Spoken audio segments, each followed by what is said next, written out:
Salut à tous, aujourd'hui on va parler d'un actif d'exception qui est l'aloe vera. Alors en fait l'aloe vera je m'en sers depuis des années, je crois que c'est le tout premier ingrédient naturel que je me suis mis à utiliser pour prendre soin de ma peau et de mes cheveux. Et en fait ça fait tellement longtemps que je l'utilise qu'encore une fois ça fait partie des ingrédients. Voilà, leur utilisation pour moi ça va de soi et j'ai tendance à oublier qu'il y a certaines personnes qui ne connaissent pas forcément l'aloe vera, qui ne savent pas encore trop comment l'utiliser. Et ça m'est arrivé récemment, des amis qui m'ont demandé mais dans quoi je peux le mettre l'aloe vera, comment je peux l'utiliser. Et je me suis dit mais oui, mais c'est la base, je dois faire une vidéo là-dessus, c'est obligé. Alors l'aloe vera est une plante qu'on trouve pas mal voilà, dans les jardineries, etc. Parce que c'est vrai que c'est une plante qui est très jolie en termes de décoration. Mais alors si vous voulez en acheter pour extraire vous-même la pulpe d'aloe vera, sachez qu'il existe différents types d'aloe. J'ai des amis comme ça qui ont voulu acheter des aloe vera, y compris le premier aloe qui passait. Mais c'est vraiment, c'est une famille qui regroupe différents types d'aloe. Donc regardez bien s'il y a marqué aloe vera. Voilà, n'achetez pas n'importe quoi. Moi j'ai une aloe vera depuis cet automne. On a essayé avec mon chéri d'en faire des jus, d'en faire des petites choses comme ça. Je m'en suis déjà servi aussi pour mes cosmétiques. Bon, pour l'instant je suis pas trop au point pour découper les tiges, etc. Donc je ne vais pas plus vous en parler que ça. Néanmoins sachez que si vous voulez récolter la pulpe vous-même, il faut faire très attention. Parce qu'il ne faut absolument pas prendre le jus qui s'écoule de l'écorce, donc de l'écorce extérieure, parce qu'il y a du latex qui est toxique, donc surtout à ne pas ingérer. Donc vous verrez sur internet, il y a des vidéos qui montrent clairement comment on découpe la feuille, comment on récupère la pulpe. Je suis pas encore trop au point sur la technique, donc je vous dis je vais pas vous montrer ça pour l'instant, peut-être un jour. Mais voilà, c'était la petite aparté santé danger. Donc l'aloe vera est très intéressant pour la peau notamment, mais aussi pour les cheveux, parce qu'elle renferme énormément de minéraux et de vitamines. Elle a un grand pouvoir de cicatrisation, elle répare la peau, elle apaise tout ce qui va être rougeur, irritation, elle apaise tout ça. Elle hydrate profondément la peau et les cheveux. Elle est aussi très bien pour les soins anti-âge parce qu'elle a un côté tenseur et anti-taches brunes. De base, l'aloe vera c'est un jus donc de la pulpe, mais on trouve généralement du gel d'aloe vera, c'est tout simplement du jus d'aloe vera qu'on a mélangé avec de la gomme xanthane pour avoir ce côté gélifié et un conservateur naturel pour qu'il puisse se conserver. Ce gel hydrate super bien la peau et les cheveux et ce qui est top c'est qu'il convient à tous les types de peau, que vous ayez la peau sèche, normale, donc peau mature ou bien la peau mixte à grasse. Elle peut être très bien parce qu'elle ne fait pas qu'hydrater cette plante. Elle permet aussi de traiter tout ce qui est cicatrices d'acné, avec son pouvoir cicatrisant, voilà, pour tout ce qui est petites imperfections, etc. C'est top de chez top. Et elle ne laisse pas de film gras, ça pénètre vraiment instantanément dans la peau sans laisser aucun film au toucher, donc c'est vraiment top.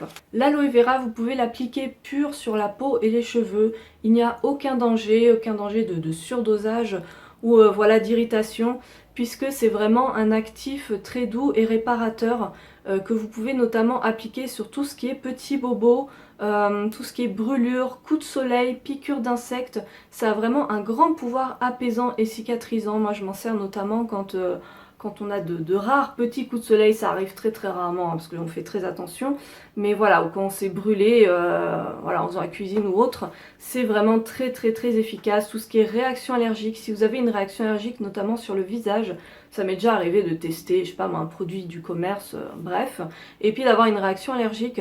Surtout, nettoyez-vous le visage et appliquez de l'aloe vera. N'appliquez rien d'autre sauf si votre pharmacien ou votre médecin vous a préconisé quelque chose, bien sûr, mais de préférence, n'appliquez pas une crème pour le visage avec plein d'ingrédients. Vraiment, mettez de l'aloe vera pur, ça va vous faire un bien fou. Je vous dis donc que vous pouvez appliquer l'aloe vera pur sur le visage ou les cheveux. Mais si vous avez vous-même essayé, vous pourrez me dire que c'était pas si confortable que ça. Puisqu'en effet, l'aloe vera va vous faire un film protecteur sur le visage, enfin sur la peau, hein. Et ce film protecteur, ça tiraille. Alors, je parle notamment du visage parce que moi je le ressens vraiment sur le visage. Ça fait comme si je sais pas, vous étiez mis du scotch sur le visage, vous sentez votre peau qui tiraille, ça fait vraiment ça. Ça n'a pas d'effet négatif, mais ça peut être quand même assez inconfortable. Moi je déteste mettre de l'aloe vera pur sur ma peau, voilà, comme ça c'est dit. Et pareil pour les cheveux en fait, c'est sympa d'utiliser l'aloe vera pure sur les cheveux, voilà, de temps en temps. C'est vraiment, je vous dis, ça laisse aucun film. Bon, si vous en mettez 3 tonnes, évidemment, ça va vous coller un petit peu les cheveux, mais sinon ça pénètre très très vite et vous avez l'impression d'avoir rien mis dans vos cheveux, donc ça c'est top pour les hydrater. Mais j'avais entendu dire il y a très longtemps que d'appliquer comme ça très très régulièrement, genre tous les jours, de l'aloe vera pure, ça pouvait un petit peu à terme faire l'effet inverse et donc les dessécher, puisque l'important avec l'aloe vera, c'est qu'il faut sceller l'hydratation.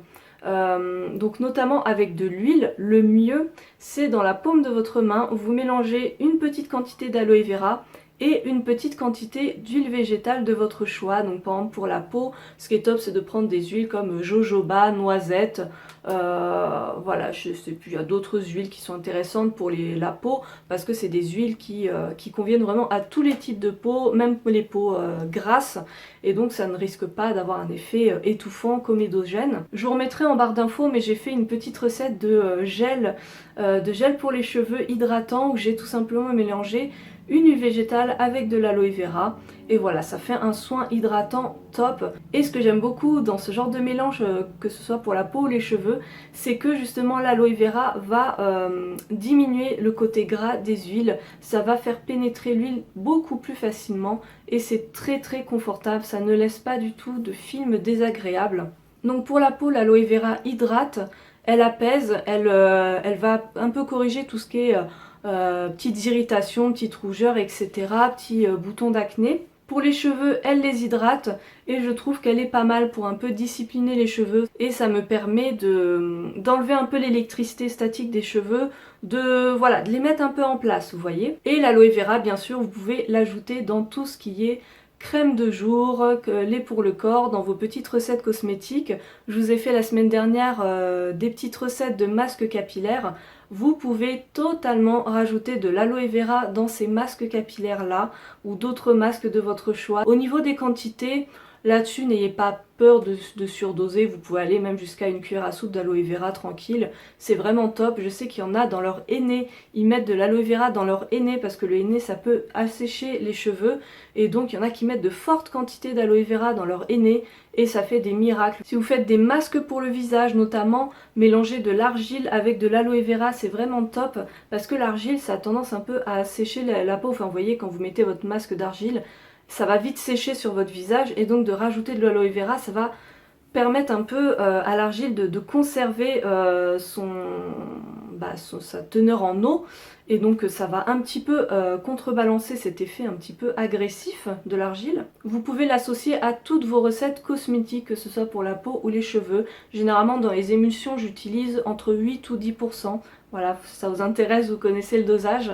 Voilà, vous pouvez le mettre un petit peu dans vos shampoings. Dès que vous avez un petit peu envie de rajouter un peu d'hydratation, c'est vraiment un actif d'exception. Puisque le gel d'aloe vera c'est un gel comme son nom l'indique, vous pouvez vous en servir comme base dans tout ce qui est soins gélifiants.